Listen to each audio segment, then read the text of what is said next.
Voltei a conexão e vou esperar a Patrícia entrar para a gente finalizar a live sobre o autismo em meninas. Vamos lá, eu vou adicionar a Patrícia. O assunto estava tão produtivo que acabamos passando um pouquinho do tempo. Vou esperar o pessoal também voltar, quem estava nos acompanhando, para que possa conseguir retomar a live. Oi, Patrícia. Gente, mas passou muito rápido, a gente nem viu passar. O assunto estava tão interessante que realmente excedemos o tempo, mas vamos fazer as considerações finais, esperar só um pouquinho as pessoas que estavam nos acompanhando para que elas possam ter o tempo de retomar a live para que você possa fazer as considerações finais. Vamos lá, estão entrando aos pouquinhos. Ai, que bom, espero que eu tenha respondido a sua pergunta. Eu não sei dizer seu nome também, Lupix? Luplix. Deve ser Lu. Lu, vamos Deve chamar de ser Lu para Lu alguma facilitar. coisa. Lu, espero que eu tenha respondido a sua pergunta. Na verdade, eu estava respondendo e pensando nela ao mesmo tempo. Então, acho que às vezes a cabeça vai trabalhando ao mesmo tempo. E, Patrícia, eu também deixei salva a live. Quem chegou depois e quiser assistir, tá no IGTV. E essa também eu vou deixar salva para quem estiver entrando atrasado também, para que possa acompanhar. Tá? Então, aí aproveitando, né, enquanto o pessoal tá entrando, assim, gente, o assunto é maravilhoso, né? O autismo, ele é um tema que a gente, assim, desperta, né, muita curiosidade, muito interesse, porque ele realmente é muito interessante, né? É um funcionamento cognitivo completamente diferente, né? Então, hoje se sabe muito, mas ainda tem muita coisa para estudar e para entender, né, Natasha? Então a gente não vai conseguir realmente terminar o assunto aqui numa live só, precisaria assim, talvez de umas 10 lives para falar sobre tudo, Nossa, né? e olhe Sobre o lá, né? autismo. E olha lá, né? Mas é muito interessante. Mas assim, a questão do autismo em mulheres é um assunto assim muito interessante, está sendo debatido, está sendo muito estudado agora. E para quem quiser saber mais, assim, pode procurar na internet, tem bastante informação, né? Você tem Para quem realmente quer, alguma referência bibliográfica pontual para olha, passar? eu sugiro que as pessoas pesquisem no CNHS, que é um site do Sistema Nacional de Saúde da Criança dos Estados Unidos, tá? Por quê? No Brasil, a gente não tem muitos dados, então a gente acaba sempre trabalhando muito com os dados dos Estados Unidos. Então, para quem realmente está querendo se aprofundar um pouquinho mais, pode entrar nesse site nos Estados Unidos. Mas, com certeza, no Brasil, a gente tem vários pesquisadores, várias pessoas que estão falando isso, e eu estou rindo aqui do Anuar colocando que teve uma risadinha da Maitê sem querer. Aí, Pequenininho. vários, né? Vários pesquisadores, eles têm falado muito isso. É um assunto que tá bastante em voga. E eu falo para as pessoas, aconselho as pessoas assim, procurem o termo camuflagem. É uma coisa muito interessante que está muito ligada ao autismo feminino. Tem bastante trabalho já para gente ver na internet, tá? Vários estudos de 2020 também, que eu estava, né, dando uma atualizada e eu percebi as pesquisas já bem atualizadas em 2020. E, Patrícia, Exatamente. eu quero te parabenizar por instigar, né, uma conversa em um tema tão peculiar, mas necessário, porque às vezes nós não temos as informações fidedignas e o senso comum nos auxilia em diversos momentos a pensar de forma generalizada. Então, que bom que nós temos pesquisadores e pesquisadoras como você atuando nesse campo de concentração e que você sempre está disposta a dividir e compartilhar esse conhecimento conosco. Eu te agradeço imensamente o tempo para partilhar das pesquisas, do seu conhecimento, da sua experiência no consultório, né?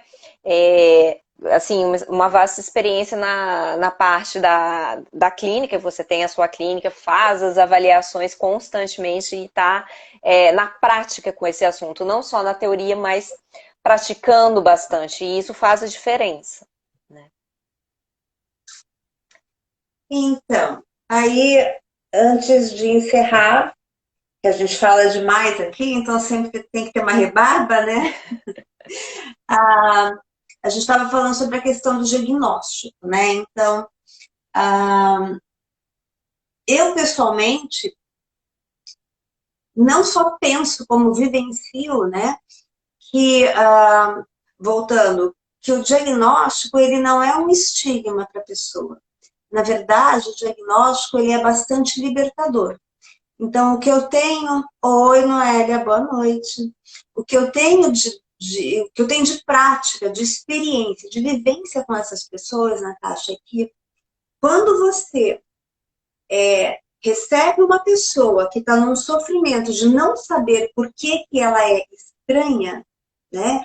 De não saber por que ela não consegue fazer amigos, de não saber por que as pessoas não conseguem entender o que ela fala, né? Ou ela não consegue entender os outros. Essa pessoa ela vive num mundo onde parece que nada faz sentido, né?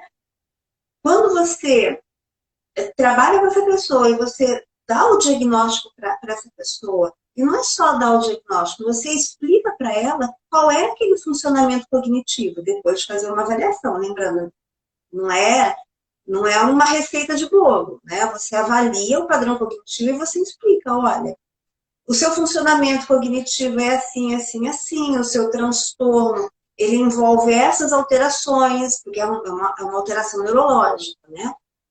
E quando você começa a explicar para aquela pessoa aquilo, o mundo para ela parece fazer muito sentido, né? Na verdade, via de regra, com várias frases e várias maneiras de falar, mas via de regra, o que eles começam a falar para mim é que começou a fazer sentido. Uhum. E isso é uma coisa que é muito significativa para a dentro pessoa, do que nós estamos falando, né? No autismo começou a fazer sentido. Exatamente. Então, assim, de repente ela começa a entender. Ah, então é por isso que existe essa dificuldade, né? E aí, quando você entende que você tem aquela dificuldade, você então passa a ter a propriedade de trabalhar, de modificar, de se adaptar ou de aceitar. Aí depende de cada um, né? Cada um é que vai fazer o que bem entender com aquela informação, né? Sim. Lógico, dando todos os suportes. Queria fazer uma outra questão do diagnóstico, da importância, que é Noé, vai ficar gravado. Pode ir pro Conteia, que vai ficar gravada essa segunda parte também. Ou então fica aqui, porque o Conteia também vai ficar gravado, tá? Outra importância do diagnóstico, que eu acho que as pessoas lembram muito pouco, é a importância para a família. Então, quando você tem, por exemplo, um homem de 36 anos, casado, com filhos, e aquela família está num sofrimento profundo porque não entende as esquisitices do pai e do marido, quando o diagnóstico vem àquela família, ela começa a ter o conhecimento de quais são essas dificuldades. Então, ela começa a entender que não, que o pai não é chato, que ele não é esquisito, que ele tem uma alteração neurológica, né? Então, aí, por isso que aquele pai não tolera barulho, ou não quer que as crianças levem os amigos para casa. Gente, isso é você possibilitar uma família se organizar. Isso tem que ser muito falado, sabe? Muito, muito falado, porque é importante as pessoas pensarem que essas pessoas estão casadas, estão na universidade, elas têm família, elas têm emprego, e essas pessoas que estão ao redor delas também têm que ter uma oportunidade de se organizarem para conviver, né? A gente precisa saber do transtorno para saber conviver com aquela pessoa, né? Então, as famílias se organizam muito, porque aí elas começam a entender. E para terminar, a importância do diagnóstico, a gente tem aí políticas públicas, a gente tem, com certeza, ela está falando que uma pessoa comentando, a Lúcia comentando, que o acompanhamento é importantíssimo, com certeza, né? Então, ela precisa ter uma equipe multidisciplinar, dependendo da idade, né? É o Tem mais toda uma equipe, importante, né? É o trabalho em conjunto, né? Tanto o diagnóstico. E é multidisciplinar. E nesse sentido de ter o acompanhamento, a gente também tem as questões, né, de benefícios, as questões de direitos, de leis, que o transtorno espectro autista hoje tem essa segurança. Foi Então, a para parte isso, burocrática no que eu mencionei. Então, exatamente. Então, aí eu vou trazer alguns dados importantíssimos para vocês. 85% dos adultos com autismo está desempregado. Né? Por quê? Porque não tem competência? Tem. Muitas vezes com algumas habilidades muito maiores do que nós. Mas as dificuldades sociais são gigantes. Né? Eles têm muita dificuldade, por exemplo, em terminar uma faculdade. Mas a dificuldade é de inteligência, é cognitiva? Não, é social. De 70% a 85% das pessoas com transtorno espectro autista têm depressão, têm ansiedade. O índice de suicídio é 10 vezes maior. Então, assim, 10 vezes maior nas pessoas com transtorno de espectro autista. Alterações de sono, 86% têm alterações de sono.